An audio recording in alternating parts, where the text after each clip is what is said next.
ਵਾਹਿਗੁਰੂ ਜੀ ਕਾ ਖਾਲਸਾ ਵਾਹਿਗੁਰੂ ਜੀ ਕੀ ਫਤਿਹ। ਅਸਲਾਮ ਵਾਲੇਕਮ ਆਦਾਬ ਵਾਰਜ਼ ਮੈਂ ਤੁਹਾਡੀ ਹੋਸਟ ਨੀਲਮ ਕੌਰ ਤੇ ਮੈਂ ਟੀਵੀ 84 ਦੇ ਸਾਰੇ ਦਰਸ਼ਕਾਂ ਤੇ ਸਰੋਤਿਆਂ ਨੂੰ ਜੀ ਆਇਆਂ ਕਹਿੰਦੀ ਆ ਪ੍ਰੋਗਰਾਮ ਸੱਚੋ ਸੱਚ ਵਿੱਚ ਜਿਹੜੇ ਇਸ ਪ੍ਰੋਗਰਾਮ ਨਾਲ ਦੇਸ਼ਾਂ ਵਿਦੇਸ਼ਾਂ ਤੋਂ ਜੁੜ ਚੁੱਕੇ ਨੇ। ਖਾਲਸਾ ਅਫੇਅਰ ਸੈਂਟਰ ਦੇ ਸੰਚਾਲਕ ਡਾਕਟਰ ਅਮਰਜੀਤ ਸਿੰਘ ਦੀ ਸਟੂਡੀਓ 'ਚ ਮੇਰੇ ਨਾਲ ਸ਼ਾਮਲ ਨੇ। ਉਹਨਾਂ ਨਾਲ ਗੱਲਬਾਤ ਕਰਕੇ ਅੱਜ ਦਾ ਮਿਸ਼ਨ ਉਹਨਾਂ ਤੋਂ ਉਹਨਾਂ ਦਾ ਤਜ਼ੀਆ ਜਾਣਦੇ ਹਾਂ। ਜੀ ਰਾਜ ਸਾਹਿਬ ਵਾਹਿਗੁਰੂ ਜੀ ਕਾ ਖਾਲਸਾ ਵਾਹਿਗੁਰੂ ਜੀ ਕੀ ਫਤਿਹ। हाँ जी नीलम कौर जी ਤੁਹਾਨੂੰ ਵੀ ਤੇ ਦੁਨੀਆ ਭਰ 'ਚ ਬੈਠੇ ਸਾਡੇ ਬਹੁਤ ਹੀ ਪਿਆਰੇ ਸੋਹਣੇ ਸਿਆਣੇ ਸੁਨੱਖੇ ਟੀਵੀ 84 ਦੇ ਵਿਊਅਰਸ ਨੂੰ ਵੀ ਵਾਹਿਗੁਰੂ ਜੀ ਕਾ ਖਾਲਸਾ ਵਾਹਿਗੁਰੂ ਜੀ ਕੀ ਫਤਿਹ। ਸਾਡੇ ਬਹੁਤ ਹੀ ਪਿਆਰੇ ਮੁਸਲਮਾਨ ਭੈਣਾਂ ਭਰਾਵਾਂ ਨੂੰ ਅਸਲਾਮ ਅਲੈਕਮ। ਗੰਗਾ ਜਮਨੀ ਤਹਿਜ਼ੀਬ ਦੇ ਹਿੰਦੂ ਤਵੀਆਂ ਨੂੰ ਨਮੋ ਨਮੇ ਤੇ ਹੋਰ ਸਭ ਵੀਰਾਂ ਭੈਣਾਂ ਨੂੰ ਆਦਾਬ ਅਰਜ਼। ਜੀ ਰਾਜ ਸਾਹਿਬ ਜੀ ਆਇਆਂ ਨੂੰ ਪ੍ਰੋਗਰਾਮ ਸੱਚੋ ਸੱਚ ਵਿੱਚ। ਬਹੁਤ ਸ਼ੁਕਰੀਆ ਜੀ ਰਾਜ ਸਾਹਿਬ ਅੱਜ 19 ਫਰਵਰੀ 2026 7 ਫੱਗਣ ਨਾਨਕਸ਼ਾਹੀ ਸੰਮਤ 557 ਦਾ ਦਿਨ ਹੈ ਤੇ ਰਾਜ ਸਾਹਿਬ ਪ੍ਰੋਗਰਾਮ ਸ਼ੁਰੂ ਕਰਨ ਤੋਂ ਪਹਿਲਾਂ ਅਸੀਂ ਪ੍ਰਦਰਸ਼ਕਾਂ ਤੇ ਸਰੋਤਿਆਂ ਨੂੰ ਹਮੇਸ਼ਾ ਤਰ੍ਹਾਂ ਦੱਸਦੀ ਵਿਊਅਰਸ ਜੇ ਤੁਸੀਂ ਹੱਕ ਸੱਚ ਇਨਸਾਫ ਤੇ ਪਹਿਰਾ ਦਿਨ ਦਾ ਇੱਕੋ ਇੱਕ ਚੈਨਲ ਟੀਵੀ 84 ਨੂੰ ਦੇਖਣਾ ਚਾਹੁੰਦੇ ਹੋ ਤਾਂ ਤੁਸੀਂ ਦੇਖ ਸਕਦੇ spectrum cable RCN cable government Canada roku Jadoo box ਸ਼ਾਵਾ ਫੇਸਬੁੱਕ ਟੀਵੀ 84 ਦੀ ਐਪ ਰਾਹੀਂ online streaming and IP box ਤੇ ਤੁਸੀਂ ਟੀਵੀ 84 ਨੂੰ ਦੇਖ ਸਕਦੇ ਹੋ। ਵਿਊਅਰਸ ਜੇ ਤੁਸੀਂ ਟੀਵੀ 84 ਨਾਲ ਜੋ ਪ੍ਰੋਗਰਾਮ ਸੱਚੋ ਸੱਚ ਨਾਲ ਫੇਸਬੁੱਕ ਰਾਹੀਂ ਜੁੜੇ ਤਾਂ ਇਸ ਨੂੰ ਵੱਧ ਲਾਈਕ ਕਰੋ ਤੇ ਸ਼ੇਅਰ ਕਰੋ ਅਤੇ ਨਾਲ ਹੀ YouTube ਤੇ ਸਬਸਕ੍ਰਾਈਬ ਵੀ ਕਰੋ। ਇਹ ਵੀ ਦੱਸ ਦਿਓ ਕਿ ਤੁਸੀਂ ਟੀਵੀ 84 ਦੀ ਐਪ ਨੂੰ ਐਂਡਰੋਇਡ ਐਂਡ ਐਪ ਸਟੋਰ ਤੇ ਡਾਊਨਲੋਡ ਕਰਕੇ ਜੋ ਟੀਵੀ 84 ਦੀ ਲਾਈਵ ਸਟ੍ਰੀਮ ਹੈ ਉਸ ਨੂੰ ਤੁਸੀਂ 24 ਆਵਰਸ ਦੇਖ ਸਕਦੇ ਹੋ। ਨਜ਼ਰਾਂ ਜਾਂ ਅੱਖਾਂ ਵੀ ਤੇ ਕੰਨ ਵੀ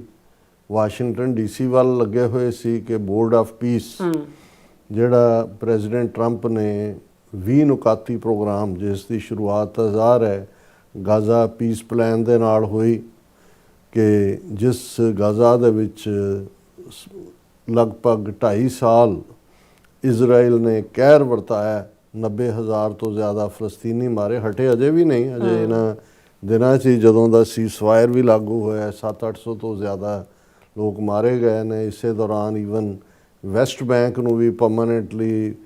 ਇਜ਼ਰਾਈਲ ਦਾ ਹਿੱਸਾ ਬਣਾਉਣ ਦੇ ਲਈ ਜਿਹੜੇ ਨੇ ਇਸ ਕਿਸਮ ਦੇ ਲੈਜਿਸਲੇਸ਼ਨ ਲਿਆਂਦੇ ਗਏ ਨੇ। ਪਰ ਜਿਸ ਲੈਵਲ ਦੇ ਉੱਤੇ ਕਿਲਿੰਗਸ ਚੱਲ ਰਹੀਆਂ ਸੀ ਪੂਰਾ ਇੱਕ ਪ੍ਰੈਸ਼ਰ ਸੀ ਪ੍ਰੈਜ਼ੀਡੈਂਟ ਟਰੰਪ ਦੇ ਉੱਤੇ ਵੀ ਇੱਕ ਦਬਾਅ ਸੀ ਕਿਉਂਕਿ ਨੈਤਨਯਾਹੂ ਜੋ ਕੁਝ ਕਰ ਰਿਹਾ ਇੱਕ ਵਾਰ ਕ੍ਰਿਮੀਨਲ ਦੇ ਤੌਰ ਤੇ ਉੱਤੇ ਔਰ ਉਹ ਕਦੇ ਵੀ ਇਹ ਨਾ ਕਰ ਸਕਦਾ ਜਾਂ ਕਰੇ ਜੇ ਉਹਨੂੰ ਅਮਰੀਕਾ ਦੀ ਬੈਕਿੰਗ ਨਾ ਹੋਏ। ਸੋ ਇਸ ਮੁੱਦੇ ਦੇ ਉੱਤੇ ਪ੍ਰੈਜ਼ੀਡੈਂਟ ਟਰੰਪ ਨੇ ਕਿਤੇ ਨਾ ਕਿਤੇ ਜਿਹੜਾ ਇੱਕ ਪਲਾਨ ਜਿਹੜੀ ਜਿਸ ਨੂੰ ਗਜ਼ਾ ਪੀਸ ਪਲਾਨ ਦਾ ਨਾਮ ਦਿੱਤਾ ਗਿਆ 20 ਨੁਕਾਤੀ ਪ੍ਰੋਗਰਾਮ ਔਰ ਉਹਦੇ 'ਚ ਹਾਲਾਂ ਕਾਫੀ ਉਸ ਦੇ ਵਿੱਚ ਗ੍ਰੇ ਏਰੀਆ ਪਤਾ ਨਹੀਂ ਹੈ ਵੀ ਇਹ ਗੱਲ ਕਿੱਧਰ ਨੂੰ ਜਾਏਗੀ। ਕਲੀਅਰਲੀ ਉਹਦੇ 'ਚ ਕੋਈ 2 ਸਟੇਟ ਫਾਰਮੂਲਾ ਨਹੀਂ ਹੈ ਕਿ ਫਲਸਤੀਨ ਔਰ Israel side by side exist ਕਰਨਗੇ। ਜਿਵੇਂ ਬਿਗਨਿੰਗ ਦੇ ਵਿੱਚ ਪ੍ਰੈਜ਼ੀਡੈਂਟ ਟਰੰਪ ਜਿਨ੍ਹਾਂ ਦੀ ਹੁਣ ਪ੍ਰੈਜ਼ੀਡੈਂਸੀ ਨੂੰ 1 ਸਾਲ ਹੋ ਗਿਆ ਉਹਨਾਂ ਨੇ ਗਜ਼ਾ ਦੇ ਮਾਮਲੇ ਦੇ ਵਿੱਚ ਇਸ ਨੂੰ ਇੱਕ ਟੂਰਿਸਟ ਰਿਜ਼ੋਰਟ ਬਣਾਉਣ ਦੀ ਗੱਲ ਕੀਤੀ ਸੀ ਔਰ ਉਹਦੇ 'ਚ ਜ਼ਾਹਰ ਹੈ ਅਜੇ ਵੀ ਜੋ ਕੁਝ ਚੱਲ ਰਿਹਾ ਹੈ ਗੱਲ ਕਿੱਧਰ ਨੂੰ ਜਾਏਗੀ ਵੀ ਡੋਂਟ ਨੋ। ਲੇਕਿਨ ਇਸ 'ਚ ਕੋਈ ਸ਼ੱਕ ਨਹੀਂ ਹੈ ਕਿ ਪ੍ਰੈਜ਼ੀਡੈਂਟ ਟਰੰਪ ਨੇ ਇਵੈਂਚੁਅਲੀ ਇਸਲਾਮਿਕ ਮੁਲਕਾਂ ਨੂੰ ਖਾਸ ਤੌਰ ਦੇ ਉੱਤੇ ਇਸ ਗੱਲ ਦੇ ਲਈ ਤਿਆਰ ਕੀਤਾ ਕਿ ਭਾਈ ਜਿਹੜੇ ਗਜ਼ਾ ਦੇ ਰਹਿਣ ਵਾਲੇ ਨੇ ਉਹਨਾਂ ਨੂੰ ਉੱਥੋਂ ਡਿਸਪਲੇਸ ਨਹੀਂ ਕੀਤਾ ਜਾਏਗਾ ਉਹਦੀ ਰੀਬਿਲਡਿੰਗ ਹੋਏਗੀ। ਲੇਕਿਨ ਹਮਾਸ ਜਿਹੜਾ ਕਿ ਉੱਥੇ ਰੈਜ਼ਿਸਟੈਂਸ ਦੇ ਰਿਹਾ ਜਿਸ ਨੇ ਇਹਦੇ ਬਾਵਜੂਦ ਕਿ 2-2.5 ਸਾਲ 'ਚ ਜਿਹੜਾ ਆਮ ਲੋਕ ਜਿਨ੍ਹਾਂ 'ਚ ਮਾਰੇ ਗਏ ਜਿਹੜੇ 80-90 ਹਜ਼ਾਰ ਤੋਂ ਜ਼ਿਆਦਾ ਨੇ 2/3 ਔਰਤਾਂ ਔਰ ਬੱਚੇ ਨੇ ਔਰ ਹਮਾਸ ਦਾ ਆਪਣੇ ਵੱਲੋਂ ਤਾਂ ਇਹ ਕਿਹਾ ਗਿਆ ਇਹ ਇਜ਼ਰਾਈਲ ਦੀ ਕਾਮਯਾਬੀ ਵੀ ਹੈ ਕਿ ਉਹਨਾਂ ਨੇ ਸਾਰੇ ਹੀ ਜਿਹੜੇ ਉੱਥੋਂ ਕਿਡਨੈਪ ਕੀਤੇ ਹੋਏ 7 ਅਕਤੂਬਰ 2023 ਨੂੰ ਜਿਹੜੇ ਲੋਕ ਸੀ ਉਹ ਸਾਰੇ ਛੁਡਵਾ ਵੀ ਲਏ ਜਿਹੜੇ ਮਰੇ ਸੀ ਉਹਨਾਂ ਦੀਆਂ ਡੈਡ ਬਾਡੀਜ਼ ਵੀ ਲੈ ਲਈਆਂ। ਲੇਕਿਨ ਹਮਾਸ ਬੇਸਿਕਲੀ ਕੋਈ ਉਹਨਾਂ ਦੇ ਕਹਿਣ ਮੁਤਾਬਕ ਤਾਂ ਉਹਨਾਂ ਦਾ ਲੱਕ ਤੋੜ ਦਿੱਤਾ ਹੈ। ਲੇਕਿਨ ਰਿਪੋਰਟਸ ਇਹ ਵੀ ਨੇ ਕਿ ਵੀ ਉਹਨਾਂ ਨੂੰ ਜਿਹੜੀ ਹੈ ਕੋਈ ਰਿਕਰੂਟਮੈਂਟ ਦੀ ਕਮੀ ਨਹੀਂ ਹੈ ਕਿਉਂਕਿ ਜਦੋਂ ਤੱਕ ਕਿਤੇ ਇਨਜਸਟਿਸ ਹੁੰਦਾ ਰਹਿੰਦਾ ਹੈ ਜਿਹੜੇ ਲੋਕ ਸਫਰ ਕਰਦੇ ਨੇ ਜਿਹੜੇ ਜੇ 2/3 ਔਰਤਾਂ ਜਾਂ ਬੱਚੇ ਮਾਰੇ ਗਏ ਤੇ ਜਿਹੜਾ ਸਰਵਾਈਵਰ ਹੈ ਉਹ ਈਜ਼ੀ ਰਿਕਰੂਟ ਹੈ ਕਿ ਭਾਈ ਅਸੀਂ ਰਿਵੈਂਜ ਲੈਣਾ ਹੈ ਜਾਂ ਅਸੀਂ ਬੇਘਰੇ ਹਾਂ ਅਸੀਂ ਵੀ ਹੈਵ ਨਥਿੰਗ ਟੂ ਲੂਜ਼। ਇੱਕ ਸਟੇਜ ਹੁੰਦਾ ਹੈ ਵੀ ਤੁਸੀਂ ਪੁਸ਼ ਟੂ ਦਾ ਵਾਲ ਹੁੰਦੇ ਹੋ ਕੰਧ ਦੇ ਨਾਲ ਲਾਤੇ ਜਾਂਦੇ ਹੋ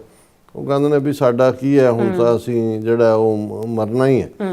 ਸੋ ਇਸ ਸਭ ਦੇ ਬਾਵਜੂਦ ਜਿਹੜਾ ਇੱਕ ਪਲਾਨ ਤਾਂ ਜ਼ਾਹਰ ਹੈ, ਭਾਵੇਂ ਉਹ ceasefire the violation hundreds of time Israel ਨੇ ਇਹਨਾਂ ਦਿਨਾਂ 'ਚ ਕੀਤੀ ਹੈ, ਪਰ ਉਹਦਾ ਦੂਸਰਾ ਪਾਰਟ ਸੀ ਕਿ ਹਮਾਸ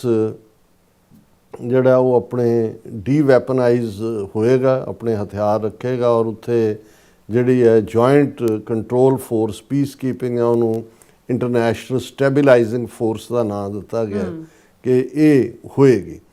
ਹੁਣ ਉਸ ਦੇ ਵਿੱਚ ਜਿਹੜੇ ਮੁਲਕਾਂ ਨੇ ਆਲਰੇਡੀ ਕਮਿਟ ਵੀ ਕੀਤਾ ਆਪਣੇ ਟਰੂਪਸ ਦੇਣੇ ਜਾਂ ਦੂਜੇ, ਉਸ ਦਾ ਉਹਦੇ ਵਿੱਚ ਜ਼ਾਹਰ ਹੈ ਕਿ ਪਾਕਿਸਤਾਨ ਵੀ, ਟਰਕੀ ਵੀ, ਸਾਊਦੀ ਅਰੇਬੀਆ ਵੀ, ਇੰਡੋਨੇਸ਼ੀਆ ਵੀ, ਜਿਹਨੇ 8000 ਦੇ ਕਰੀਬ ਕਮਿਟ ਕੀਤੇ, ਔਰ ਹੁਣ ਈਵਨ ਜਿਹੜੇ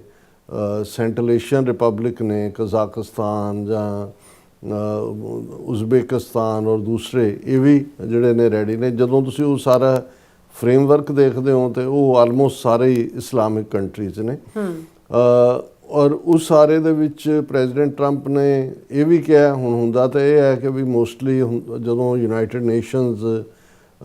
ਦਾ ਮੇਨ ਰੋਲ ਹੁੰਦਾ ਸੀ, ਜਿਹੜਾ ਕਿ ਹੁਣ ਜਦੋਂ ਦੇ ਪ੍ਰੈਜ਼ੀਡੈਂਟ ਟਰੰਪ ਦੀ ਪ੍ਰੈਜ਼ੀਡੈਂਸੀ ਨੇ ਉਸ ਨੂੰ ਕੱਟ ਕੀਤਾ, ਤੇ ਜਿਹੜੀ ਵੀ ਕੋਈ ਰੀਬਿਲਡਿੰਗ ਹੈ ਜਾਂ ਮੈਡੀਕਲ ਹੈਲਪ ਹੈ ਜਾਂ ਕੰਸਟਰਕਸ਼ਨ ਹੈ ਜਾਂ ਉਹਨਾਂ ਜਿਹੜੇ ਉੱਥੇ ਰੈਫਿਊਜੀਜ਼ ਦਾ ਫਾਈਨੈਂਸ਼ੀਅਲ ਹੈਲਪ ਵਾਲਾ ਪਾਰਟ ਹੈ, ਉਹ ਯੂਨਾਈਟਿਡ ਨੇਸ਼ਨਸ ਦੀਆਂ ਜਿਹੜੀਆਂ ਇੰਸਟੀਟਿਊਸ਼ਨਸ ਨੇ ਉਹਨਾਂ ਦੇ ਰਾਹੀਂ ਡਿਸਇੰਬਰਸਡ ਹੁੰਦਾ ਸੀ ਜਾਂ ਉੱਥੇ ਕੰਸਟਰਕਸ਼ਨ ਹੁੰਦੀ ਸੀ। ਲੇਕਿਨ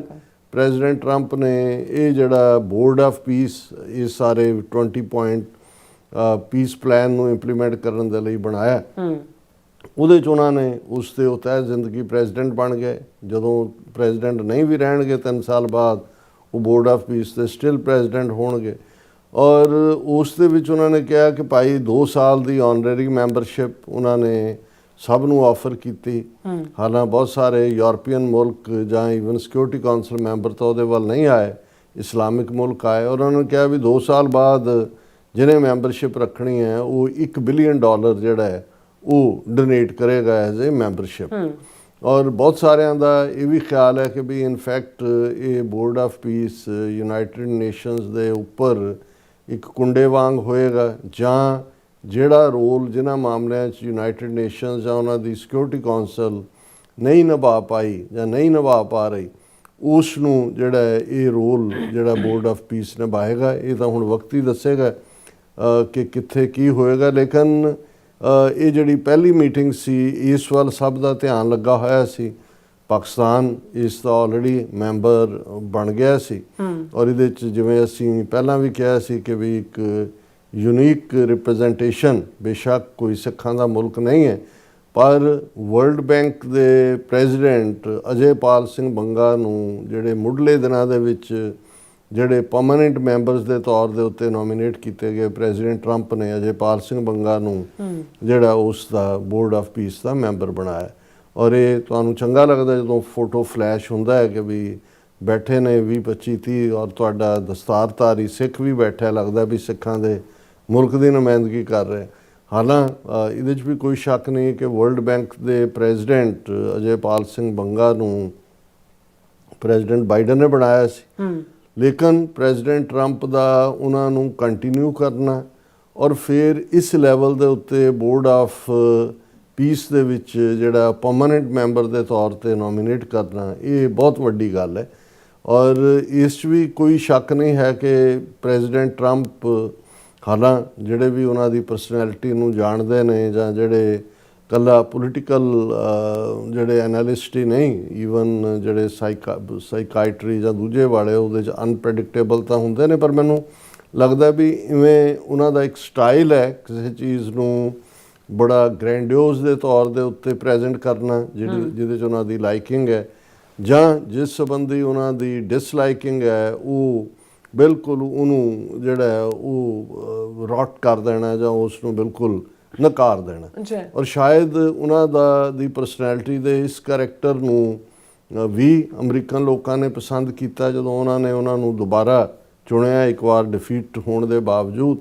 ਕਿਉਂਕਿ ਇਹ ਹੁੰਦਾ ਹੈ ਕਿ ਵੀ ਬਹੁਤ ਵਾਰ ਜਿਹੜੇ ਸਿਆਸਤਦਾਨ ਨੇ ਉਹਨਾਂ ਬਾਰੇ ਹੁੰਦਾ ਹੈ ਕਿ ਜੀ ਉਹ ਦਿਲ 'ਚ ਹੋਰ, ਮੂੰਹ 'ਤੇ ਹੋਰ, ਔਰ ਡਿਪਲੋਮੈਟਿਕ ਸਵੀਟ ਲੈਂਗੁਏਜ ਔਰ ਦੂਜਾ। ਪਰ ਪ੍ਰੈਜ਼ੀਡੈਂਟ ਟਰੰਪ ਜਿਹੜੇ ਨੇ ਉਹ ਸਟ੍ਰੇਟ ਫਾਰਵਰਡ ਨੇ, ਜਿੱਥੇ ਉਹਨਾਂ ਦਾ ਦਿਲ ਆਇਆ ਫਿਰ ਉੱਥੇ ਬੱਲੇ ਬੱਲੇ ਹੈ, ਨਹੀਂ ਹੈ ਤਾਂ ਫਿਰ ਹੈ ਵੀ ਇਹਨੂੰ ਪਿੰਡੋਂ ਕੱਢ ਕੇ ਛੱਡਣਾ ਹੈ। ਉਹ ਅਪਰੋਚ ਹੈ। ਸੋ ਬੋਰਡ ਆਫ ਪੀਸ ਦੇ ਮਾਮਲੇ 'ਚ ਔਰ ਜ਼ਾਹਰ ਹੈ ਕਿ ਇੱਕ ਉਹ ਖੁਦ ਵੀ ਕਹਿੰਦੇ ਨੇ ਵੀ ਮੈਂ ਰੀਅਲ ਐਸਟੇਟ 'ਚੋਂ ਆਇਆ ਤੇ ਮੇਰੇ ਤੋਂ ਵਧੀਆ ਤਾਂ ਕੋਈ ਨਹੀਂ ਜਾਣਦਾ ਵੀ ਸਮਝੌਤਾ ਕਿਵੇਂ ਕਰਵਾਉਣਾ ਹੈ ਔਰ ਵਿਨ ਵਿਨ ਸਿਚੁਏਸ਼ਨ ਹੋਣੀ ਚਾਹੀਦੀ ਹੈ। ਤੁਸੀਂ ਹਰ ਮਨੀ ਤੋਂ ਬਿਨਾਂ ਕੁਝ ਨਹੀਂ, ਮਨੀ ਸਭ ਕੁਝ ਹੈ। ਈਵਨ ਉਹਨਾਂ ਨੇ ਇਸ ਆਪਣੇ ਐਡਰੈਸ ਦੇ ਵਿੱਚ ਵੀ ਇਹ ਕਿਹਾ ਕਿ ਜੀ ਜਦੋਂ ਇੰਡੀਆ ਪਾਕਿਸਤਾਨ ਆਪਸ 'ਚ ਹੋਏ 2.5 ਕਰੋੜ ਲੋਕ ਮਾਰੇ ਜਾਣੇ ਸੀ, ਦੂਜੇ ਤੀਜੇ ਹਟ ਨਹੀਂ ਸੀ ਰਹੇ। ਮੈਂ ਫਿਰ ਮੋਦੀ ਨੂੰ ਵੀ ਕਿਹਾ, ਸ਼ਹਬਾਜ਼ ਸ਼ਰੀਫ ਨੂੰ ਵੀ ਕਿਹਾ ਕਿ ਮੈਂ ਤੁਹਾਡੇ ਤੇ 200% ਟੈਰਿਫ ਲਾ ਦਿਆਂਗਾ। ਫਿਰ ਕਹਿੰਦੇ ਪਹਿਲੇ ਨੋ, ਫਿਰ ਕਹਿੰਦੇ ਯਸ, ਕਹਿੰਦੇ ਵੀ ਹਾਂ ਕਿਉਂ ਬਹੁਤ ਸਾਡੇ ਨਾਲ ਬਿਜ਼ਨਸ ਕਰਦੇ ਨੇ, ਨੁਕਸਾਨ ਹੋਣਾ ਸੀ, ਪੈਸਾ ਕਿਹਨੂੰ ਨਹੀਂ ਚਾਹੀਦਾ, ਪੈਸੇ ਦਾ ਨੁਕਸਾਨ ਕੌਣ ਕਰਾ ਸੋ ਪ੍ਰੈਜ਼ੀਡੈਂਟ ਟਰੰਪ ਇਸ ਗੱਲ ਨੂੰ ਸਮਝਦੇ ਨੇ ਔਰ ਇਸ ਲਈ ਉਹਨਾਂ ਨੇ ਹਰ ਉਸ ਸਿਚੁਏਸ਼ਨ ਨੂੰ ਜਿਹੜਾ ਬਿਲਟ ਇਨ ਵੀ ਹੋ ਰਹੀ ਹੈ, ਉਹਨਾਂ ਦੀ ਕੋਸ਼ਿਸ਼ ਹੁੰਦੀ ਹੈ ਕਿ ਵੀ ਇਸ ਨੂੰ ਔਰ ਹੁਣ ਤੱਕ ਜਿਹੜਾ ਰਿਕਾਰਡ ਰਿਹਾ ਜਿਵੇਂ ਪਹਿਲੀ ਟਰਮ ਵੇਲੇ ਵੀ ਪ੍ਰੈਜ਼ੀਡੈਂਟ ਟਰੰਪ ਦਾ 20 ਸਾਲ ਨੈਟੋ ਅਫਗਾਨਿਸਤਾਨ 'ਚ ਬੈਠੀ ਰਹੀ। ਜਦੋਂ ਆਲਮੋਸਟ 10 ਸਾਲ ਬਾਅਦ 9/11 ਤੋਂ ਜਿਹੜਾ ਉਸਾਮਾ ਮਾਰਿਆ ਗਿਆ ਸੀ, ਉਦੋਂ ਤੋਂ ਬਾਅਦ ਵੀ 2 ਪ੍ਰੈਜ਼ੀਡੈਂਟ ਦੀਆਂ ਟਰਮਸ ਆਈਆਂ, ਕਿਸੇ ਦੀ ਹਿੰਮਤ ਨੇ ਉਹ ਤਾਂ ਮਿਸ਼ਨ ਅਕੰਪਲਿਸ਼ ਕਿਹਾ ਕਿ ਵਿਦਡਰਾ ਕਰ ਸਕਦੇ ਸੀ ਕਿਉਂਕਿ ਵਾਰ ਤਾਂ ਹਾਰ ਚੁੱਕੇ ਸੀਗੇ ਉੱਥੇ ਅਫਗਾਨਿਸਤਾਨ ਦੇ ਵਿੱਚ। ਲੇਕਿਨ ਇਹ ਪ੍ਰੈਜ਼ੀਡੈਂਟ ਟਰੰਪ ਦੇ ਹਿੱਸੇ ਹੀ ਆਇਆ ਕਿ ਉਹਨਾਂ ਨੇ ਕਿਉਂਕਿ ਇਸ ਔਰ ਉਹ ਖੁਦ ਵੀ ਕਹਿੰਦੇ ਨੇ ਵੀ ਮੈਂ ਜੇਤੂ ਬੰਦੇ ਦੀ ਜਿਹਨੂੰ ਸਕਸੈਸ ਮਿਲਦੀ ਹੈ ਜਾਂ ਜਿਹੜਾ ਵਾਰੇ ਮੈਂ ਕਦਰ ਕਰਦਾ ਔਰ ਜ਼ਾਹਰ ਹੈ ਉਹਨਾਂ ਨੇ ਦੇਖਿਆ ਕਿ ਭਾਵੇਂ ਅਸੀਂ ਡਿਫੀਟ ਹੋਏ ਕੋਈ ਨਹੀਂ, ਤਾਲਿਬਾਨ ਨੇ ਇਹਨਾਂ ਨਾਲ ਗੱਲਬਾਤ ਸ਼ੁਰੂ ਕਰੋ। ਪਾਕਿਸਤਾਨ ਨੂੰ ਉਹਨਾਂ ਨੇ ਜਿਹੜਾ ਭਰੋਸੇ 'ਚ ਲੈ ਕੇ ਦੋਹਾ ਕਤਰ ਦੇ ਵਿੱਚ ਗੱਲਬਾਤ ਸ਼ੁਰੂ ਕੀਤੀ। ਬੇਸ਼ੱਕ ਜਦੋਂ ਤੱਕ ਫੌਜ ਅਮਰੀਕਾ ਦੀ ਨਿਕਲੀ ਉਹ ਬਾਈਡਨ ਦਾ ਈਰਾ ਆ ਗਿਆ ਸੀ ਔਰ ਉਹ ਸਾਰਾ ਉੱਥੇ ਪੂਰਾ ਕਿਆਸ ਫੈਲਿਆ। ਲੇਕਿਨ ਇਹਦੇ 'ਚ ਕੋਈ ਸ਼ੱਕ ਨਹੀਂ ਹੈ ਕਿ ਇਹ ਪ੍ਰੈਜ਼ੀਡੈਂਟ ਟਰੰਪ ਦੀ ਐਗਰੈਸਿਵ ਅਪਰੋਚ ਸੀ ਜਿਹਨੇ 20 ਸਾਲਾਂ ਤੋਂ ਅਮਰੀਕਾ ਔਰ ਨੈਟੋ ਦੀਆਂ ਫੌਜਾਂ ਜਿਹੜੀਆਂ ਅਫਗਾਨਿਸਤਾਨ 'ਚ ਫਸੀਆਂ ਹੋਈਆਂ ਸੀ ਉਸ ਨੂੰ ਕੱਢਿਆ। ਸੋ ਹੁਣ ਵੀ ਜਦੋਂ ਰਿਪੀਟਡਲੀ ਨੋਬਲ ਪੀਸ ਪ੍ਰਾਈਜ਼ ਦੇ ਲਈ ਉਹ ਖੁਦ ਮੰਗ ਕਰਦੇ ਨੇ ਔਰ ਉਹਨਾਂ ਦਾ ਇਹੀ ਹੈ ਕਿ ਵੀ ਮੈਂ ਜਿਹੜਾ ਉਹ ਜੰਗਾਂ ਰੁਕਵਾਉਣੀਆਂ ਨੇ ਔਰ ਆਲਰੇਡੀ ਜਦੋਂ ਕਲੇਮ ਕਰਦੇ ਨੇ ਵੀ ਮੈਂ ਇੰਨੀਆਂ ਤਾਂ 12 ਰੁਕਵਾਤੀਆਂ ਜਾਂ 13 ਉਹਨਾਂ ਦੀ ਗਿਣਤੀ ਹੈ ਉਸ ਮੁਤਾਬਕ ਹੁੰਦੀ ਹੈ। ਔਰ ਇਹ ਹੁਣ ਦੇਖਣਾ ਹੋਏਗਾ ਜਿਹੜਾ ਇਸ ਵੇਲੇ ਜਦੋਂ ਅਸੀਂ even board of piece the meeting ਵੀ ਕਰ ਰਹੇ ਹਾਂ ਇਸ ਦੇ ਆਪਣੇ ਐਡਰੈਸ 'ਚ ਵੀ ਪ੍ਰੈਜ਼ੀਡੈਂਟ ਟਰੰਪ ਨੇ ਈਰਾਨ ਨੂੰ 10 ਦਿਨ ਦਾ ਟਾਈਮ ਦਿੱਤਾ ਹੈ ਕਿ ਵੀ ਨਿਊਕਲੀਅਰ ਡੀਲ ਕਰੋ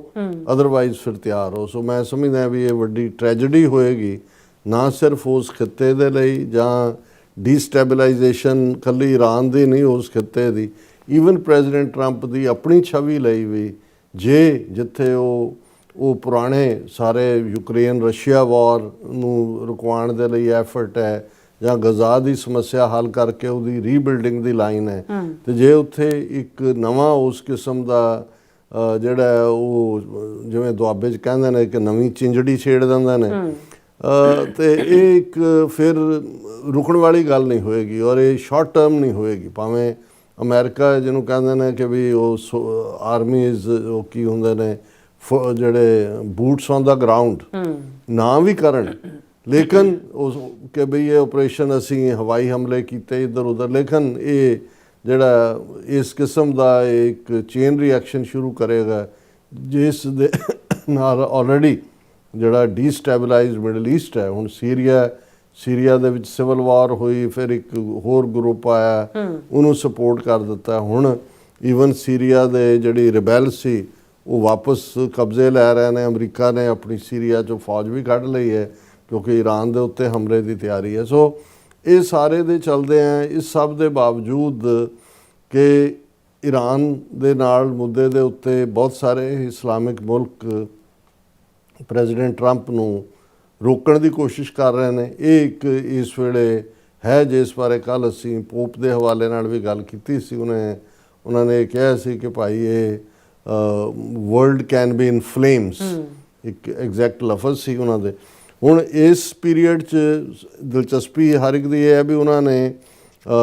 ਬੋਰਡ ਆਫ ਪੀਸ 'ਚ ਪਹਿਲਾਂ ਤਾਂ ਇਹ ਸੀ ਵੀ ਕੌਣ ਸ਼ਾਮਲ ਹੋਏਗਾ। ਜ਼ਾਹਰ ਹੈ ਕਿ ਉਨੀ ਵੱਡੀ ਗਿਣਤੀ 'ਚ ਤਾਂ ਮੁਲਕ ਨਹੀਂ ਆਏ। ਇੰਡੀਆ ਐਜ਼ ਏ ਆਬਜ਼ਰਵਰ ਉਹਨਾਂ ਨੇ ਆਪਣਾ ਜਿਹੜਾ ਚਾਰਜ ਡੀ ਅਫੇਅਰ ਹੈ ਉਹਨੂੰ ਉੱਥੇ ਅਟੈਂਡ ਕਰਨ ਦੇ ਲਈ ਭੇਜਿਆ। ਲੇਕਿਨ ਜਿਹੜਾ ਵਾਈਟ ਹਾਊਸ ਦੀ ਸਪੋਕਸਪਰਸਨ ਵੱਲੋਂ ਵੀ ਔਰ ਪ੍ਰੈਜ਼ੀਡੈਂਟ ਟਰੰਪ ਵੱਲੋਂ ਵੀ ਕਲੇਮ ਕੀਤਾ ਗਿਆ ਪ੍ਰੈਜ਼ੀਡੈਂਟ ਟਰੰਪ ਨੇ ਕਿਹਾ ਕਿ ਭਾਈ $7 ਬਿਲੀਅਨ ਦੀ ਕਮਿਟਮੈਂਟ ਹੋਈ ਹੈ। ਹਾਲਾਂ ਵਾਈਟ ਹਾਊਸ ਸਪੋਕਸਪਰਸਨ ਨੇ $6.5 ਬਿਲੀਅਨ ਕਿਹਾ ਔਰ $10 ਬਿਲੀਅਨ ਅਮਰੀਕਾ ਦੇਗਾ। ਹੁਣ ਅਮਰੀਕਾ ਵਰਲਡ ਬੈਂਕ ਤੋਂ ਲੈ ਕੇ ਦੇਗਾ, ਕਿਉਂਕਿ ਇਸ ਕਿਸਮ ਦੀ ਅਪਰੂਵਲ ਲਈ US ਕਾਂਗਰਸ ਔਰ ਦੂਸਰੇ ਦੀ ਅਪਰੂਵਲ ਹੁੰਦੀ ਹੈ।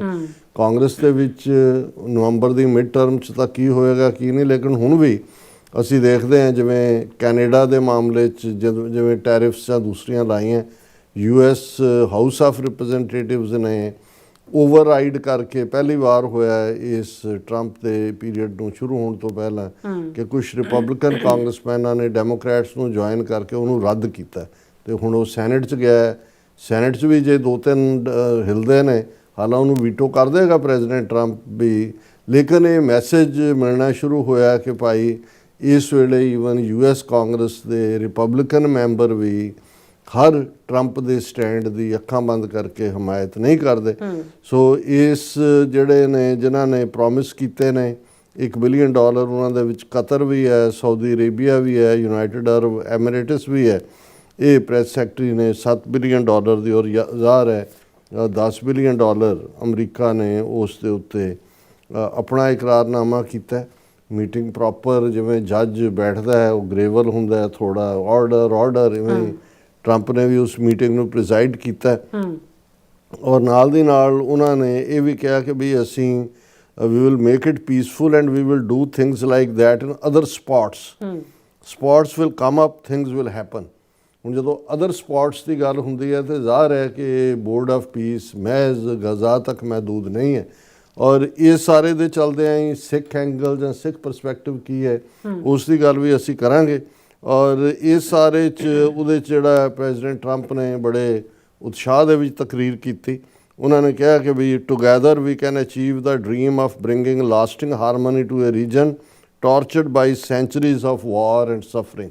ਕਿ ਅਸੀਂ ਜੇ ਇਕੱਠੇ ਹੋ ਕੇ ਤੁਰੀਏ ਤੇ ਸਦੀਆਂ ਤੋਂ ਜਿਸ ਧਰਤੀ ਦੇ ਉੱਤੇ ਜਿਹੜਾ ਹੈ ਉਹ ਟਾਰਚਰ ਔਰ ਤਕਲੀਫ ਔਰ ਮੁਸ਼ਕਲਾਂ ਹੀ ਨੇ, ਉਹਨੂੰ ਅਸੀਂ ਖੁਸ਼ੀ ਦੇ ਵਿੱਚ ਬਦਲ ਸਕਦੇ ਹਾਂ। ਉਹਨਾਂ ਨੇ ਫਿਰ ਇਸ ਸਾਰੇ ਦੇ ਉੱਤੇ ਇਹ ਕਿਹਾ ਕਿ ਭਾਈ ਇਹ ਜਿਹੜਾ ਹੈ ਤੁਹਾਡਾ ਸਭ ਦਾ, ਉਹਨਾਂ ਨੇ ਜਿਹੜੇ ਪਾਰਟਿਸਪੈਂਟ ਸੀ ਉਹਨਾਂ ਦਾ ਸ਼ੁਕਰੀਆ ਅਦਾ ਕੀਤਾ ਔਰ ਉਹਨਾਂ ਨੇ ਕਿਹਾ ਵੀ ਅਸੀਂ ਜਿਹੜਾ ਹਮਾਸ ਦੀ ਡਿਸਆਰਮਾਮੈਂਟ ਦੇ ਲਈ ਜਿਹੜੀ ਕਮਿਟਮੈਂਟ ਹੈ ਉਹ ਵੀ, ਔਰ ਉਸ ਮੌਕੇ ਦੇ ਉੱਤੇ ਜਿਹੜੇ ਫਸਟ ਫਾਰਨ ਅਰਬ ਕੰਟਰੀ ਮੋਰਾਕੋ ਨੇ ਇਹ ਕਿਹਾ ਕਿ ਵੀ ਅਸੀਂ ਉੱਥੇ ਪੁਲਿਸ ਵੀ ਭੇਜਾਂਗੇ ਔਰ ਦੂਸਰੀ ਜਿਹੜੀ ਹੈ ਉਹ ਜਿਹੜੀ ਇੰਟਰਨੈਸ਼ਨਲ ਸਟੈਬਿਲਾਈਜੇਸ਼ਨ ਫੋਰਸ ਦੇ ਵਿੱਚ ਕੰਟਰੀਬਿਊਟ ਕਰਾਂਗੇ। ਇਸ ਦੇ ਨਾਲ ਜਿਹੜੀਆਂ ਹੋਰ, ਕਿਉਂਕਿ ਉਸ ਸਾਰੀ ਫੋਰਸ ਨੂੰ ਲੀਡ ਕਰੇਗਾ American commander major general Jasper Jeffers, ਤੇ ਉਹਨਾਂ ਨੇ ਕਿਹਾ ਵੀ ਅਲਬਾਨੀਆ, ਇੰਡੋਨੇਸ਼ੀਆ, ਕਜ਼ਾਕਿਸਤਾਨ ਤੇ ਕੋਸੋਵੋ ਉਹ ਵੀ ਉੱਥੇ ਟਰੂਪਸ ਭੇਜ ਰਹੇ ਨੇ ਔਰ ਇੰਡੋਨੇਸ਼ੀਆ ਨੇ ਤਾਂ ਆਲਰੇਡੀ ਇਹ ਕਿਹਾ ਕਿ ਭਾਈ ਅਸੀਂ 8000 ਟਰੂਪ ਜਿਹੜੇ ਹੈ ਉਹ ਦੇਵਾਂਗੇ ਔਰ ਕੁੱਲ ਜਿਹੜਾ ਉੱਥੇ ਅੰਦਾਜ਼ਨ ਗਜ਼ਾ ਦੇ ਵਿੱਚ ਉਹ ਤਾਇਨਾਤ ਕਰਨਾ ਚਾਹੁੰਦੇ ਨੇ ਸਟੈਬਿਲਾਈਜੇਸ਼ਨ ਦੇ ਲਈ ਉਹ 20,000 ਦੇ ਕਰੀਬ ਨੇ, 20,000। ਔਰ ਪ੍ਰੈਜ਼ੀਡੈਂਟ ਟਰੰਪ ਨੇ ਇੰਡੋਨੇਸ਼ੀਆ ਦੇ ਪ੍ਰੈਜ਼ੀਡੈਂਟ ਦੀ ਵੀ ਬੜੀ ਤਾਰੀਫ ਕੀਤੀ ਔਰ ਈਵਨ ਬਲਗਾਰੀਆ ਨੇ ਵੀ 2000 ਜਿਹੜੇ ਟਰੂਪਸ ਨੇ ਉਹ ਦੇਣ ਦਾ ਇਕਰਾਰ ਕੀਤਾ। ਦਿਲਚਸਪ ਗੱਲ ਇਹ ਹੈ ਵੀ ਇਜ਼ਰਾਈਲ ਵੀ ਬੋਰਡ ਆਫ ਪੀਸ ਦਾ ਮੈਂਬਰ ਬਣ ਗਿਆ, ਅਜੇ ਕੋਈ ਕੰਟਰੀਬਿਊਟ ਤਾਂ ਨਹੀਂ, ਉਹ ਤਾਂ ਅਮਰੀਕਾ ਤੋਂ ਹੀ ਖਾਂਦਾ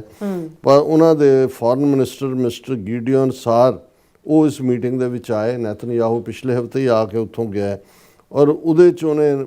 ਹਰ ਥਾਂ 'ਤੇ ਜਿਹੜੀ ਉਹਨਾਂ ਦੀ ਚਿੰਜੜੀ ਛੇੜਨ ਦੀ ਗੱਲ ਹੈ, ਉਹਨਾਂ ਨੇ ਕਿਹਾ ਜੀ ਜਿਹੜਾ ਅਸਲੀ ਕੰਮ ਹੈ ਕਿ ਫੰਡਾਮੈਂਟਲ ਡੀ ਰੈਡੀਕਲਾਈਜੇਸ਼ਨ ਪ੍ਰੋਸੈਸ, ਵੀ ਤੁਹਾਡੇ ਤੋਂ ਵੱਡੇ ਰੈਡੀਕਲ ਕੌਣ ਨੇ ਜਿਸ ਕਿਸਮ ਦੀ ਤੁਸੀਂ ਨਫ਼ਰਤ ਫੈਲਾਈ ਹੋਈ ਹੈ। ਸੋ ਇਹਦੇ ਬਾਵਜੂਦ ਕਿ ਟਰੰਪ ਦੇ ਬਾਂਹ ਮਰੋੜਨ ਨਾਲ ਇਜ਼ਰਾਈਲ ਨੂੰ ਫੋਲੋ ਕਰਨਾ ਪੈ ਰਿਹਾ, ਲੇਕਿਨ ਕਿਸ ਸਟੇਜ 'ਤੇ ਈਵਨ ਟਰੰਪ ਦੀਆਂ ਨੀਤੀਆਂ ਨੂੰ ਵੀ ਇਹ ਡੀਰੇਲ ਕਰ ਦੇਣਗੇ, ਇਹ ਆਉਣ ਵਾਲੇ ਪੀਰੀਅਡ ਦੇ ਵਿੱਚ ਦੇਖਣ ਵਾਲੀ ਗੱਲ ਹੋਏਗੀ। ਔਰ ਉਸ ਸਾਰੇ ਦੇ ਚਲਦਿਆਂ ਅਸੀਂ ਜਿਹੜੇ ਸਿੱਖ ਪਰਸਪੈਕਟਿਵ ਦੀ ਗੱਲ, ਔਰ ਕੁਛ ਹਫ਼ਤੇ ਪਹਿਲਾਂ ਹੀ ਸਿੱਖਸ ਫਾਰ ਜਸਟਿਸ ਨੇ ਇਹ ਸਟੈਂਸ ਲਿਆ ਸੀ, ਪ੍ਰੈਜ਼ੀਡੈਂਟ ਟਰੰਪ ਨੂੰ ਲਿਖਿਆ ਸੀ ਕਿ ਸਿੱਖ ਕੌਮ, ਸਿੱਖ ਨੇਸ਼ਨ ਵੀ ਬੋਰਡ ਆਫ ਪੀਸ ਦਾ ਮੈਂਬਰ ਬਣਨ ਨੂੰ ਤਿਆਰ ਹੈ। ਅਸੀਂ $1 ਬਿਲੀਅਨ ਕੰਟਰੀਬਿਊਟ ਕਰਾਂਗੇ ਬਸ਼ਰਤੇ ਕਿ ਪ੍ਰੈਜ਼ੀਡੈਂਟ ਟਰੰਪ ਭਾਰਤੀ ਕਬਜ਼ੇ ਵਾਲੇ ਪੰਜਾਬ ਦੇ ਵਿੱਚ ਰੈਫਰੈਂਡਮ ਕਰਵਾਉਣ। ਸਮਾਰਟ ਮੂਵ, ਜੀ ਔਰ ਅੱਜ ਜਦੋਂ ਕਿ board of piece the meeting ਚੱਲ ਰਹੀ ਸੀ, ਸਿੱਖਸ ਫਾਰ ਜਸਟਿਸ ਦੇ ਨੁਮਾਇੰਦਿਆਂ ਵੱਲੋਂ ਵੀ ਜਿਹੜਾ ਬਰਾਬਰ ਜਿਹੜਾ ਆਪਣਾ ਉਹਨੂੰ ਮੈਂ ਡਿਸਪਲੇ ਹੀ ਕਵਾਂਗਾ, ਜਿਹਦੇ 'ਚ ਉਹਨਾਂ ਨੇ ਵੱਡੇ ਬੋਰਡ ਦੇ ਉੱਤੇ ਵੀ ਆਪਣੀ ਉਹੀ ਮੈਂਬਰਸ਼ਿਪ ਦੇ ਜਿਹੜੀ ਆਫਰ ਵੀ ਸੀ, ਔਰ ਜਿਹੜੇ ਮੀਡੀਆ ਨੂੰ ਇੰਟਰਵਿਊ ਵੀ ਦਿੱਤੇ ਨੇ ਉਸ ਦੇ ਵਿੱਚ ਵੀ ਉਹਨਾਂ ਨੇ ਤਾਰੀਫ ਕੀਤੀ ਹੈ ਕਿ ਭਾਈ ਅਸੀਂ ਜਿਹੜਾ ਪ੍ਰੈਜ਼ੀਡੈਂਟ ਟਰੰਪ ਦਾ ਐਫਰਟ ਹੈ ਦੁਨੀਆ 'ਚ ਜਿਹੜੇ ਟਰਬਲ ਸਪਾਟਸ ਨੇ ਉਹਨਾਂ ਦੇ ਵਿੱਚ ਜਿਹੜਾ ਉਹਨੂੰ ਪੀਸ ਲਿਆਉਣ ਦਾ, ਔਰ ਅਸੀਂ 80 ਸਾਲਾਂ ਤੋਂ ਸਫ਼ਰ ਕਰ ਰਹੇ ਹਾਂ ਇੰਡੀਅਨ ਆਕੂਪੇਸ਼ਨ, ਅਸੀਂ ਥਰਡ ਪਾਰਟੀ ਸੀ ਨੈਗੋਸ਼ੀਏਸ਼ਨ ਜਿਹੜੀ ਟਰਾਂਸਫਰ ਆਫ ਪਾਵਰ ਦੀ ਹੋਈ, ਔਰ ਸਾਡੀ ਧਰਤੀ ਸਾਡਾ ਪੰਜਾਬ ਭਾਰਤੀ ਦਰਿੰਦਿਆਂ ਦੇ ਕਬਜ਼ੇ ਵਿੱਚ ਹੈ, ਔਰ ਪ੍ਰੈਜ਼ੀਡੈਂਟ ਟਰੰਪ ਉਸ ਦੇ ਵਿੱਚ ਸਾਡੀ ਮਦਦ ਕਰਨ, ਔਰ ਇਹਦੇ 'ਚ ਕੋਈ ਸ਼ੱਕ ਨਹੀਂ ਹੈ ਕਿ ਵੀ ਇਹ ਬਿਲਕੁਲ ਠੀਕ ਸਟੈਂਸ ਹੈ, ਟਾਈਮਿੰਗ ਵੀ ਠੀਕ ਹੈ, ਕਿਉਂਕਿ ਜਦੋਂ ਅਸੀਂ ਖਿੱਤੇ ਦੀ ਗੱਲ ਕਰਦੇ ਹਾਂ ਚਾਈਨਾ, ਪਾਕਿਸਤਾਨ, ਇੰਡੀਆ, ਹੁਣ ਜਦੋਂ ਪ੍ਰੈਜ਼ੀਡੈਂਟ ਟਰੰਪ ਰਿਪੀਟਡਲੀ ਪੀਸ ਦੀ ਗੱਲ ਕਰਦੇ ਨੇ ਕਿ ਉਹਨਾਂ ਨੇ ਕਿਵੇਂ ਸੀਜ਼ ਫਾਇਰ ਕਰਵਾਇਆ ਔਰ ਅਦਰਵਾਈਜ਼ ਇਹ ਵਾਰ ਨਿਊਕਲੀਅਰ ਹੋ ਜਾਣੀ ਸੀ, ਔਰ ਜ਼ਾਹਰ ਹੈ ਔਰ ਉਹਨਾਂ ਨੇ ਕੋਟ ਕੀਤਾ ਸੀ, ਜ਼ਿਕਰ ਕਰਾਂਗੇ ਕਿ ਭਾਈ 2.5 ਕਰੋੜ ਲੋਕ ਮਾਰੇ ਜਾਣੇ ਸੀ, ਤੇ ਫਿਰ ਇਹਦਾ ਪਰਮਾਨੈਂਟ ਹੱਲ ਕੀ ਹੈ? ਬਫਰ ਸਟੇਟ ਖਾਲਿਸਤਾਨ ਜਿਹੜਾ ਕਿ ਕਮਿਊਨਿਸਟ ਚਾਈਨਾ, ਇਸਲਾਮਿਕ ਪਾਕਿਸਤਾਨ ਔਰ ਹਿੰਦੂ ਇੰਡੀਆ ਦੇ ਵਿਚਾਲੇ ਹੋਏ ਬਫਰ ਸਟੇਟ ਦਾ ਕਾਨਸੈਪਟ ਹੀ ਇੱਥੋਂ ਨਿਕਲਿਆ ਸੀ ਕਿ ਭਾਈ ਤਾਂ ਕਿ ਜਿਹੜੀਆਂ ਆਪਸੀ ਟਕਰਾਅ ਵਾਲੀਆਂ ਤਾਕਤਾਂ ਨੇ ਉਹਨਾਂ ਨੂੰ ਸੈਪਰੇਟ ਕੀਤਾ ਜਾ ਸਕੇ। ਸੋ ਅਸੀਂ ਸਮਝਦੇ ਹਾਂ ਕਿ ਵੀ ਇੱਕ ਰਿਮਾਰਕੇਬਲ ਐਫਰਟ ਹੈ, ਔਰ ਇਸ ਸਾਰੇ ਦੇ ਨਾਲ ਜਿਹੜਾ ਹੈ ਉਹ ਸਿੱਖ ਫੈਕਟਰ, ਔਰ ਜਦੋਂ ਸਾਰੇ ਮੀਡੀਆ ਦੀਆਂ ਅੱਖਾਂ ਲੱਗੀਆਂ ਹੋਈਆਂ ਨੇ ਕਿ ਭਾਈ ਬੋਰਡ ਆਫ ਪੀਸ 'ਚੋਂ ਕੀ ਨਿਕਲੇਗਾ ਔਰ ਦੂਸਰਾ ਹੋਏਗਾ, ਸੋ ਇਸ ਮੁੱਦੇ ਦੇ ਉੱਤੇ ਈਵਨ ਸਿੱਖ ਫੈਕਟਰ ਨੂੰ ਸੈਂਟਰਲ ਸਟੇਜ 'ਤੇ ਲਿਆਉਣਾ ਆਪਣੇ ਆਪ ਦੇ ਵਿੱਚ ਇਸ ਕਾਜ਼ ਨੂੰ, ਖਾਲਿਸਤਾਨ ਦੀ ਗੱਲ ਨੂੰ ਅੱਗੇ ਤੋਰਨਾ, ਜਿਸ ਦੇ ਲਈ ਅਸੀਂ ਸਿੱਖਸ ਫਾਰ ਜਸਟਿਸ ਦੀ ਤਾਰੀਫ ਜਿਹੜੀ ਕਿ ਉਹ ਡਿਜ਼ਰਵ ਕਰਦੇ ਨੇ, ਹਾਂਜੀ ਉਹ ਕਰਦੇ ਨੇ। ਜੀ ਡਾਕਟਰ ਸਾਹਿਬ, ਤੁਹਾਡਾ ਬਹੁਤ ਬਹੁਤ ਸ਼ੁਕਰੀਆ। ਸੋ ਥਲੇ ਬ੍ਰੇਕ ਤੇ ਜਾਣ ਤੋਂ ਪਹਿਲਾਂ ਅਸੀਂ ਦਰਸ਼ਕਾਂ ਤੇ ਸਰੋਤਿਆਂ ਨੂੰ ਹਮੇਸ਼ਾ ਤਰ੍ਹਾਂ ਅਪੀਲ ਤੇ ਬੇਨਤੀ ਕਰਦੀ ਵਿਊਅਰਸ, ਜਿਸ ਤਰ੍ਹਾਂ ਤੁਸੀਂ ਜਾਣਦੇ ਹੋ ਕਿ TV 84 ਇੱਕ ਪੰਥਕ ਚੈਨਲ ਹੈ, ਔਰ TV 84 ਦੀ ਚੜ੍ਹਦੀ ਕਲਾ ਲਈ ਵੱਧ ਤੋਂ ਵੱਧ ਡੋਨੇਟ ਕਰੋ। ਡੋਨੇਟ ਕਰਨ ਲਈ ਸਾਡੀ ਵੈਬਸਾਈਟ tv84.tv ਤੇ ਜਾ ਕੇ ਪੇਪਾਲ ਦੀ ਵਰਤੋਂ ਕਰਕੇ ਵਨ ਟਾਈਮ ਡੋਨੇਟ ਕਰ ਸਕਦੇ ਹੋ, ਮੰਥਲੀ ਡੋਨੇਟ ਵੀ ਕਰ ਸਕਦੇ ਹੋ। ਤੁਸੀਂ TV 84 ਦੇ ਨਾਮ ਤੇ ਚੈੱਕ ਬਣਾ ਕੇ ਸਾਨੂੰ ਮੇਲ ਵੀ ਕਰ ਸਕਦੇ ਹੋ ਸਾਡੇ ਇਸ ਪਤੇ ਤੇ 36-01 37th Avenue, Long Island City, New York 11101 USA, ਜਾਂ ਫਿਰ ਤੁਸੀਂ ਸਾਨੂੰ ਫੋਨ ਰਾਹੀਂ ਵੀ ਸੰਪਰਕ ਕਰ ਸਕਦੇ ਹੋ 5166191984। ਤੁਸੀਂ ਸਾਨੂੰ ਈਮੇਲ ਵੀ ਕਰ ਸਕਦੇ info@tv84.tv ਤੇ। ਅਸੀਂ ਤੁਹਾਡੇ ਤਹਿ ਦਿਲ ਤੋਂ ਸ਼ੁਕਰਗੁਜ਼ਾਰ ਹੋਵਾਂਗੇ। ਸੋ ਥਲੇ ਨੇ ਬ੍ਰੇਕ ਵਿਊਅਰਸ, ਤੁਸੀਂ ਇਸ ਤਰ੍ਹਾਂ ਬਣੇ ਰਹਿਣਾ। ਮਿਲਦੇ ਹਾਂ ਆਫਟਰ ਦਿਸ ਸ਼ਾਰਟ ਬ੍ਰੇਕ। ਤੁਸੀਂ ਵੇਖ ਰਹੇ ਹੋ TV 84, ਇੱਕ ਅਜਿਹਾ ਚੈਨਲ ਜੋ ਪਾਬੰਦੀਆਂ ਦੇ ਬਾਵਜੂਦ ਵੀ ਸੱਚ ਨੂੰ ਆਧਾਰ ਬਣਾ ਕੇ ਸਿੱਖ ਸੰਘਰਸ਼, ਸਿੱਖ ਨਜ਼ਰੀਏ ਅਤੇ ਕੌਮੀ ਮੁੱਦਿਆਂ ਨੂੰ ਨਿਡਰਤਾ ਨਾਲ ਸਾਹਮਣੇ ਰੱਖਦਾ ਆ ਰਿਹਾ ਹੈ। ਹੁਣ ਇੱਕ ਵਾਰ ਫਿਰ ਭਾਰਤ ਵਿੱਚ TV 84 ਨੂੰ ਰਿਸਟ੍ਰਿਕਟ ਕਰ ਦਿੱਤਾ ਗਿਆ। ਸੱਚ ਨੂੰ ਦਬਾਇਆ ਤਾਂ ਜਾ ਸਕਦਾ ਹੈ, ਪਰ ਮਿਟਾਇਆ ਨਹੀਂ। ਅਸੀਂ ਖਾਮੋਸ਼ ਨਹੀਂ ਹੋਏ, ਸਾਡੀ ਆਵਾਜ਼ ਅਜੇ ਵੀ ਜਿਉਂਦੀ ਹੈ। ਭਾਰਤ ਤੋਂ ਬਾਹਰ TV 84 ਅਜੇ ਵੀ ਉਪਲਬਧ ਹੈ, ਤੇ ਭਾਰਤ ਵਿੱਚ ਤੁਸੀਂ TV 84 ਦੀ ਵੈਬਸਾਈਟ ਤੇ ਸਾਡੀ ਪੂਰੀ ਰਿਪੋਰਟਿੰਗ, ਵੀਡੀਓਜ਼ ਅਤੇ ਸੱਚੀ ਜਾਣਕਾਰੀ ਵੇਖ ਸਕਦੇ ਹੋ। ਤਾਂ ਅੱਜ ਹੀ ਜੁੜੋ TV 84 ਦੀ ਵੈਬਸਾਈਟ ਦੇ ਨਾਲ, ਸਾਨੂੰ ਸਹਿਯੋਗ ਦਿਓ ਅਤੇ ਸੱਚ ਨਾਲ ਜੁੜੇ ਰਹੋ। TV 84, ਸੱਚ ਦੀ ਆਵਾਜ਼।